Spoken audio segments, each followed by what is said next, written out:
Indonesia menjunjung bahasa persatuan, bahasa pemersatu. Wajar guys. Tapi wajar tahukah kalian bahasa Indonesia di mana hal ini sejalan dengan keputusan Kongres Bahasa Indonesia 2 tahun 1954 di Assalamualaikum warahmatullahi wabarakatuh. Selamat datang ke channel.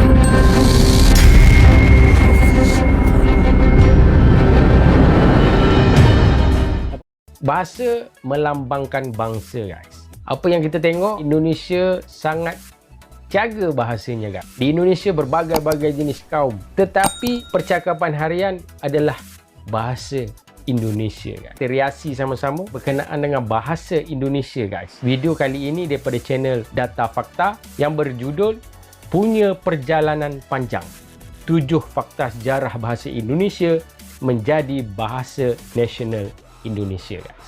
Sebelum itu, jangan lupa subscribe channel Data Fakta yang sentiasa memberi informasi pada kita semua guys. Kita nonton video ini guys. Jom. Jom guys. Data Fakta. Welcome to our channel. Ya Amin. Terima kasih.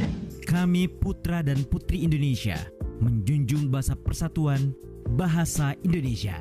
Ya, demikianlah kutipan Sumpah Pemuda yang menandai betapa bahasa Indonesia punya peran penting sebagai bahasa pemersatu. Wajar guys. Tapi wajar tahukah kalian, bahasa Indonesia punya perjalanan panjang sampai pada akhirnya dikukuhkan sebagai bahasa nasional.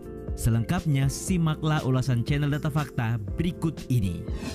Tapi sebelum lanjut, kami ingatkan kembali untuk subscribe channel guys ini dan aktifkan lonceng notifikasi kamu untuk mendapatkan video edukatif dari Data Fakta. Amin.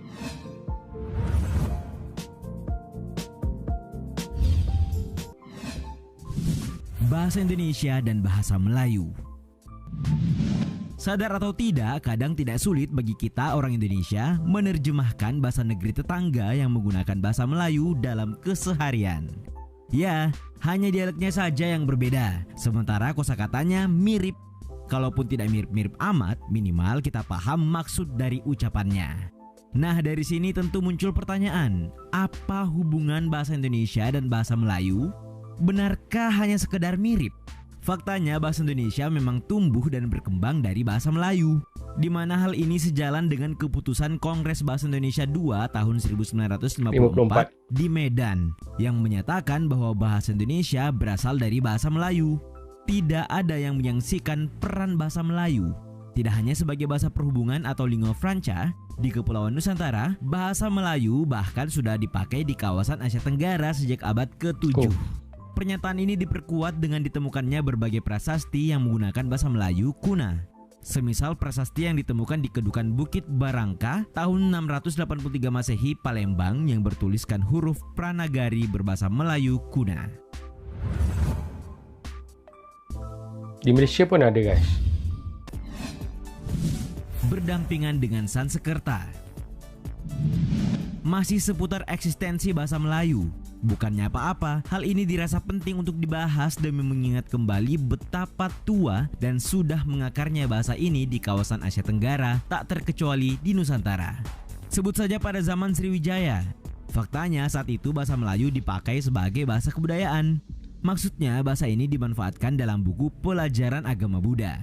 Nah, sementara untuk urusan bahasa perhubungan, sebagaimana kita tahu bahwa banyak suku yang ada di Nusantara, karena itu bahasa Melayu hadir sebagai penghubung, terutama dalam urusan perdagangan. Hal itu diperkuat dengan adanya informasi dari seorang ahli sejarah Cina, Yi Xing, yang pernah belajar agama Buddha di Sriwijaya.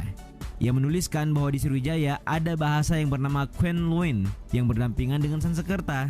Dan tahukah kalian yang dimaksud Quen Luin itu adalah bahasa Melayu. Hebat kan guys? Bahasa kita ni menyebar bersama agama Islam. Setelah eksis menyertai perkembangan agama Buddha, faktanya bahasa Melayu juga dikenal sejalan dengan perkembangan agama Islam. Bahkan bukan tidak mungkin bahasa Melayu dan agama Islam punya ceritanya sendiri untuk berkembang bersama-sama. Ya, adapun perkembangan dan pertumbuhan bahasa Melayu seolah diperjelas dari peninggalan kerajaan Islam.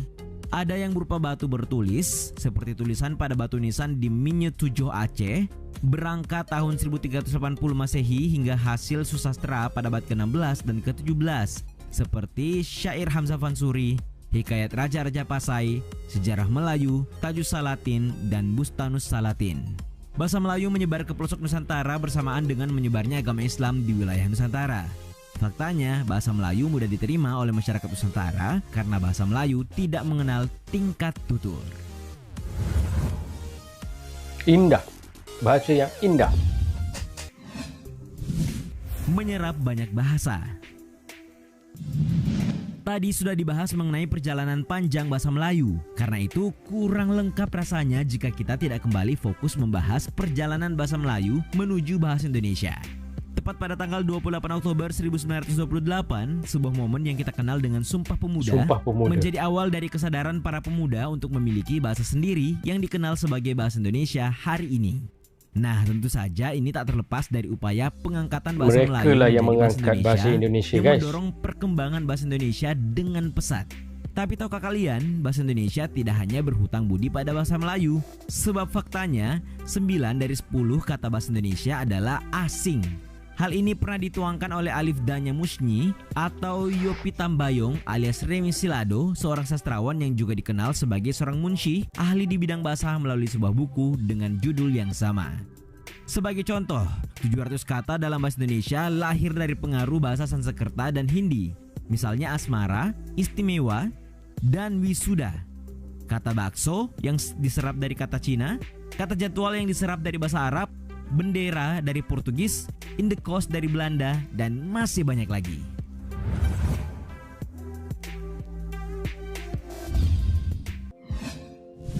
Kongres Bahasa Indonesia pertama. Menurut kalian, apakah setelah Sumpah Pemuda perkara bahasa Indonesia sebagai bahasa nasional sudah mentok? Jawabannya tentu tidak. Pasalnya, keresahan akan eksistensi dan penggunaan bahasa yang masih kacau balau muncul juga ke permukaan. Nah, dari sinilah Kongres Bahasa Indonesia atau KBI pertama dicetuskan. Diprakarsai oleh para penulis dan wartawan yang notabene-nya bukan ahli bahasa profesional, satu diantaranya adalah mantan wartawan Darmo Kondo. KBI berlangsung selama 3 hari, mulai dari tanggal 25 sampai 27 Juni 1938. Menunjukkan betapa kuat upaya pembakuan bahasa Indonesia, KBI menghasilkan beberapa keputusan yang cukup berpengaruh. Di antaranya memakai bahasa Indonesia dalam setiap rapat, perbaikan bahasa dalam surat kabar, susunan tata bahasa baru, dan perubahan ejaan yang asalnya dari bahasa Melayu Riau. Selain itu, menurut putusan Kongres yang dirangkum Badan Bahasa, 1 dari 9 butir putusan Kongres menunjukkan perhatian yang besar terhadap rencana pembangunan Institut Bahasa Indonesia. Jaga betul bahasa, dan guys. perguruan tinggi kesusastraan. Pertamanya di surat khabar, di buku-buku. Perubahan ejaan. Tahukah kalian mengacu pada kata bahasa Melayu dalam aksara Latin yang disusun oleh Pigafetta bertajuk Vocabuli Decisti Populi Mori tahun 1522, di abad ke-16 perempuan masih poran-poan.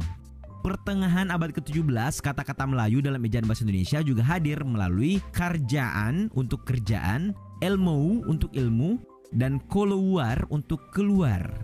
Tradisi ini masih berlangsung hingga abad ke-19 dan barulah pada awal abad ke-20, mungkin didorong oleh kepentingan penelitian, Belanda membuat pembakuan lewat kitab logat Melayu yang disusun oleh Charles Adrian van Ophuijsen. Hingga lahirlah ejaan Ophuijsen. Ejaan Ophuijsen bahkan masih bertahan hingga ikrar Sumpah Pemuda lewat. Barulah pada tahun 1947, ejaan baru hadir dengan nama ejaan Suwandi, diambil dari nama Menteri Pengajaran, Pendidikan, dan Kebudayaan. Namun tidak berhenti sampai di situ.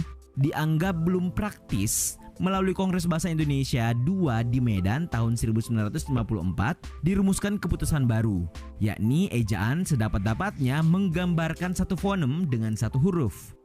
2. Penetapan ejaan hendaknya dilakukan oleh suatu badan yang kompeten.